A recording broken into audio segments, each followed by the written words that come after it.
एक नगर में एक धनी व्यापारी रहता था। उसका नाम था डेविड। डेविड की 2 बेटियां थीं। डेविड की बड़ी बेटी का नाम एडलिना और छोटी बेटी का नाम कैरीना था। कैरीना बहुत ही सुंदर थी, जिस वजह से एडलिना उससे बहुत जलती थी। डेविड के जीवन में सब बहुत अच्छे से चल रहा था। एक दिन रॉबिन उसके घर आया। उसको देखते ही डेविड ने कहा, अरे रॉबिन, क्या हो गया? तू इतना परेशान क्यों है? मालिक, गजब हो गया, हमारे सारे जहाज डूब गए। ऐसा कैसे हो सकता है? मालिक, सब बर्बाद हो गया। अब हम क्या करेंगे? तू परेशान मत हो, घर जा, हम कुछ ना कुछ जरूर करेंगे। डेविड रॉबिन को तो ये कहकर भेज देता है, लेकिन वो खुद बहुत परेशान हो जाता है कि वो अपना गुजारा कैसे करेगा। ऐसे ही करते करते कई दिन बीत गए और डेविड का बचा हुआ सारा पैसा खत्म हो गया। पैसा खत्म होने की वजह से उन्हें अपना घर भी छोड़ना पड़ा और वो लोग आम लोगों की तरह जीवन जीने को मजबूर हो गए। एक दिन एडलिना घर में घुसते हुए उसे चोट लग जाती है। मर गई। इस घर के तो दरवाजे भी इतने छोटे हैं कि बिना झुके तो कोई अंदर ही नहीं जा सकता। क्या हुआ एडलिना, क्या हुआ? आप तो रहने ही दो, आपकी वजह से ही हमें ये दिन देखना पड़ रहा है। मुझे माफ कर दो, मैं तुम लोगों के लिए कुछ नहीं कर पा रहा हूँ। रहने दो, ये सब बोलने की कोई जरूरत नहीं है।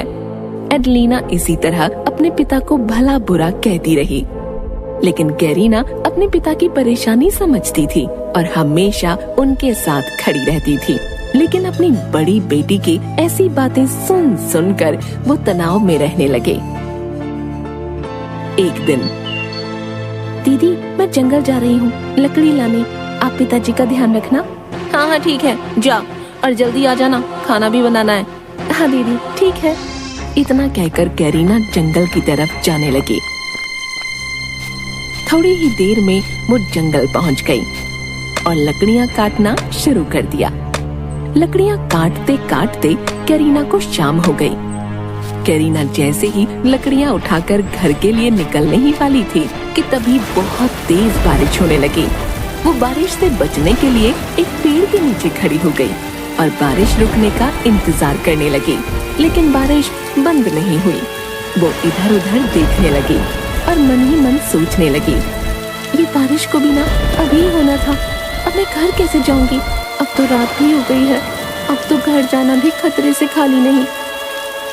वो इधर उधर देखने लगी, तभी उसे थोड़ी दूर पर रोशनी जलती हुई दिखाई दी।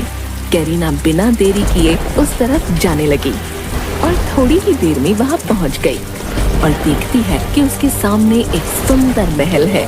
वो उस महल की खूबसूरती को देखती ही रह गई।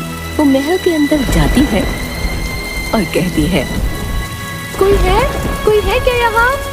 उसने बहुत आवाज लगाई, लेकिन कोई नहीं दिखा। महल के अंदर पहुंचकर उसने फिर से आवाज लगाई, लेकिन कोई नहीं आया।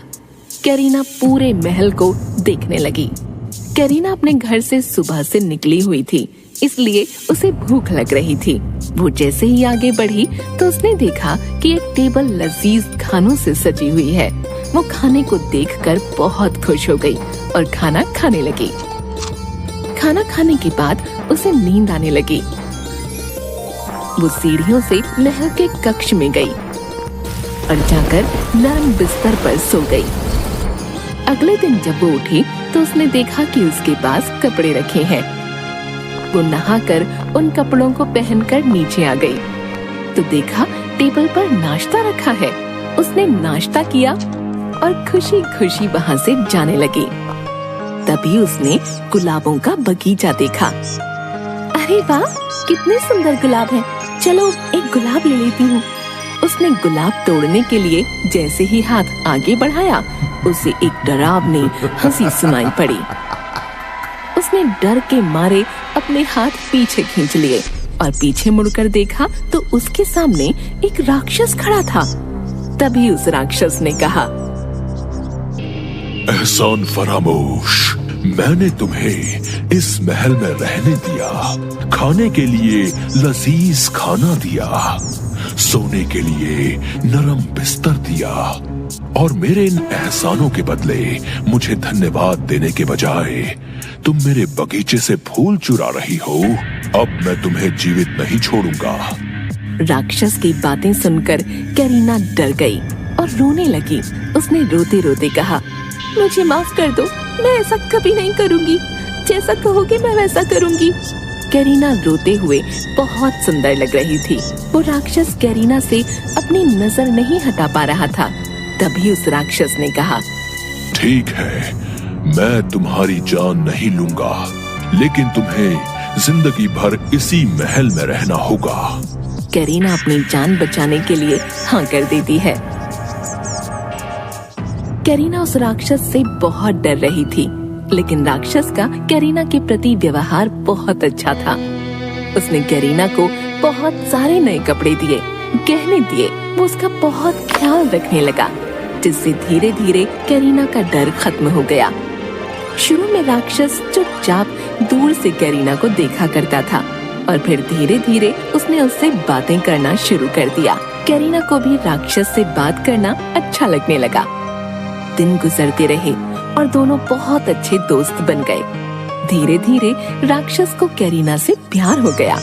एक दिन उसने कैरीना से कहा, कैरीना, मैं तुमसे प्यार करने लगा हूँ। मैं तुमसे शादी करना चाहता हूँ। राक्षस की ये बात सुन कैरीना सोच में पड़ गई कि वो इस बदसूरत राक्षस से कैसे शादी कर सकती है, लेकिन वो उसकी भावनाओं को भी ठेस नहीं पहुंचाना चाहती थी। उसने बहुत सोचते हुए उत्तर दिया, मैं अभी तुम्हारे इस प्रश्न का उत्तर नहीं दे सकती। राक्षस कैरीना के मन की बात समझ गया और उसने फिर इस विषय में कभी कैरीना से कुछ नहीं कहा। दिन गुजरते गए। एक दिन कैरीना बहुत उदास बैठी थी। कैरीना को उदास देख राक्षस ने उससे पूछा, क्या हुआ कैरीना, तुम इतनी उदास क्यों हो? मुझे मेरे घर वालों की बहुत याद आ रही है।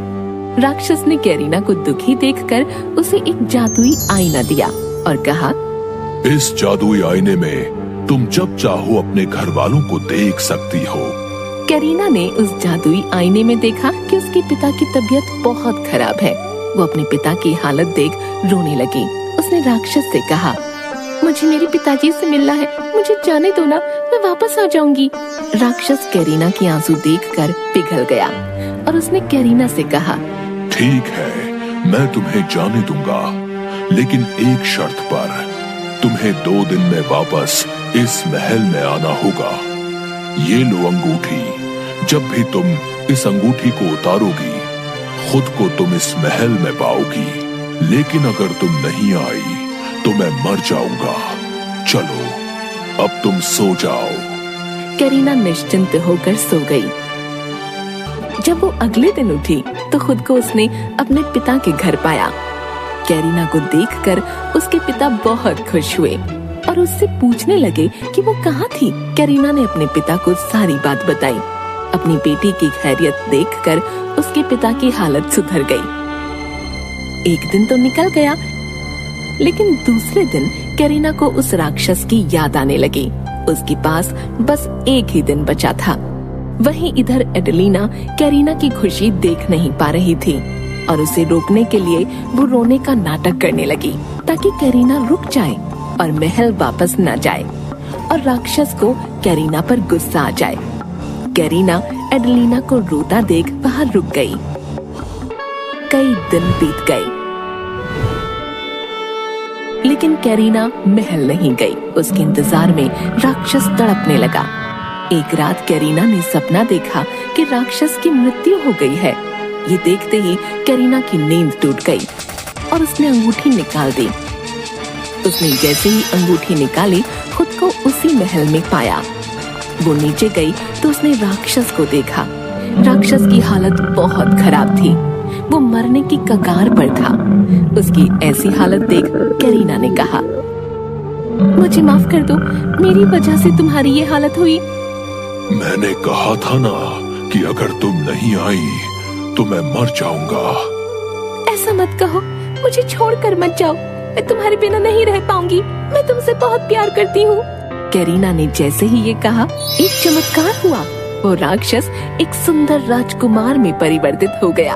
ये देखकर करीना ने कहा, कौन हो तुम? मैं वही हूँ जिससे तुम प्रेम करती हो। मुझे एक जादूगरनी ने श्राप दिया था, जिस वजह से मैं राक्षस बन गया था। और ये श्राप तभी टूटता जब कोई मेरी बदसूरती के बाद भी मुझसे सच्चा प्यार करता। आज तुम्हारे सच्चे प्यार के कारण ये श्राप टूटा है। करीना उसे देखकर बहुत खुश हुई और दोनों ने शादी कर ली और खुशी खुशी रहने लगे।